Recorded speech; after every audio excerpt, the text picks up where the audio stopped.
And we are back in the Table of Nations of Genesis chapter 10. You either love it or hate it. It's the genealogies that made the world that eventually made us. And we're looking at the sons of Ham. This is part 2. We stopped off talking about Nimrod, the son of Cush. Cush is the progenitor of all the different tribes that made up Ethiopia, that grand kingdom over in East Africa. But Nimrod was the first metropolis builder. He was also called a mighty hunter before the Lord. We're not sure what that means. What we do know it means is that he was a pretty big, bad dude. He might have caused several species of animals to go extinct, or maybe he was a big killer. We don't know, but it turned into a proverb, even as Nimrod, the mighty hunter before the Lord. Some sources say he was the husband of the ancient Babylonian queen Semiramis. But continuing on, the beginning of his kingdom was Babel. That's the Tower of Babel.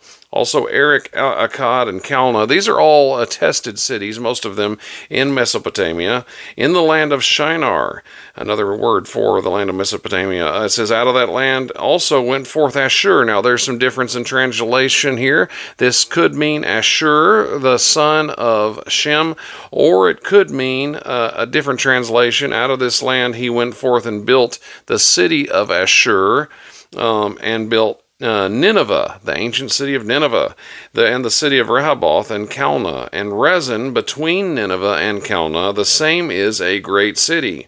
Then it goes to Mizraim, the other son of Ham, that means Egypt. Egypt begat Ludim and Ananim and Lehabim and Naphtaim. These are ancient tribes around and about Egypt, and Pathrohim and Casluhim, out of whom came the Philistines, in other words, and Caphtorim.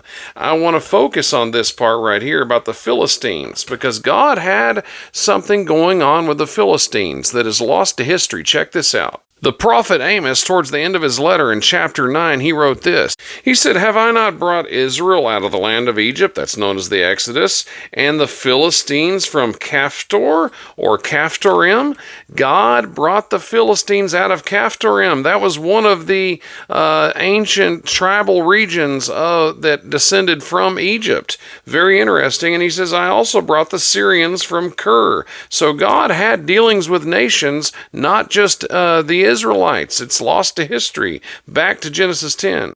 So the Philistines came out of Casluhim, but apparently Caphtorim took control of the Philistines and they broke loose, and it sounds like it was by the hand of God. Stay tuned for part 3 of the Sons of Ham.